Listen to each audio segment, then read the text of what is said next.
In this segment of the e-learning tutorial, I'll demonstrate some of the changes that have taken place with a recent upgrade. So once you log into e-learning, you'll be accessing the dashboard, which will look similar to this. You're going to locate the course that you're working on, and you're going to click on the title of that course.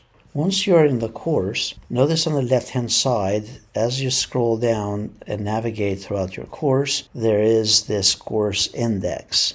This is so that you or the students can jump to a particular activity directly from the course index. By default, all the activities in the course will be opened up and you'll be able to navigate up or down. But if you click here on Collapse All, it gives the students only the listings of the main sections, and then they can either use navigation here on the left, or they would go, let's say, to Unit 1 and expand the activities just for Unit 1. If you want to expand them all, you click on Expand All, and that will be the view that you're used to using. Another major change is on the center area, you'll have a bunch of functions that change depending on what you're doing. So right now we are working with the main page of the course. This has the course settings, the participants, grades related to the course, reports, and options related to the particular course. So if we go to settings, here is where you can put in a course description, course image that will populate that card from the dashboard. This toolbar will change depending on what you're doing. For example, here in the forum activity, it'll display the activity itself. So to edit this activity, you'll click here on settings, and then scroll down, and you can make this editing area larger if necessary, and then go through the various options, and then press and save and display. Now to return to the course, you'll need to use the link for the course code from the breadcrumb area, and that will take you to the main page of the course. Another change is how you go into edit mode for the course. So we click here on the top right-hand side, and now we'll have a whole bunch of new icons that get added as we switch to edit mode in the course. Notice that you have this pencil icon next to each item, and you can make changes to whatever you want here.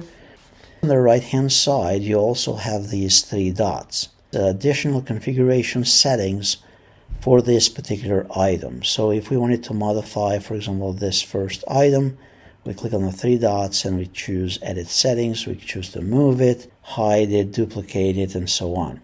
Same for the heading, for the section heading here. You have Edit Settings for it.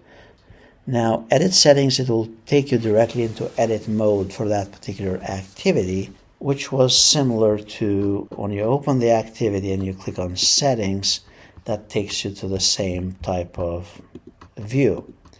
So in other words, you can edit an activity either by clicking on it first and then going to settings, or you can be in edit mode in the course, go next to the activity and then click on edit and choose edit settings, and that will take you to the same edit mode as before for that particular activity. Accessing the grades in the course. The grades option will show up only from the main course page. If you are within an activity, for example, like we were here earlier in the forum activity, notice that the grades option does not show up here anymore. So we need to be on the main course page, and there is this option for grades. You'll click on grades, and then from here you'll see a list of the students. The options for configuring the gradebook are going to be here on the grader report. So you'll need to click on the drop down for grader report, and then notice you have all these various options. So here we select gradebook setup, and then to add new categories for your configuration of the gradebook, and we'll have a tutorial on that, you'll need to click on Add, and then select Add a Category. And then from here, you're going to give it a name, and you're going to choose Simple Weighted Mean of Grades, and press Save, which is very similar to what you have been doing before. Press Save Changes here, and to go back to the main course home page, we need to click on Course. So that's how you get to grades, and how you get to the gradebook setup. To import a course, you'll need to click on More, and then go under Course Reuse, and then select Import. Then select the course that you're importing from, press Continue. You leave all these options alone, then press Next. You can unselect certain components that you don't want to bring over. Press Next, and then scroll down, and then press Perform Import. So those are, in a nutshell, some of the new changes. We'll have a more in-depth tutorial on how to use e-learning with all the variety of functions, whether uploading the syllabi and course resources, creating assignments, and things of that nature.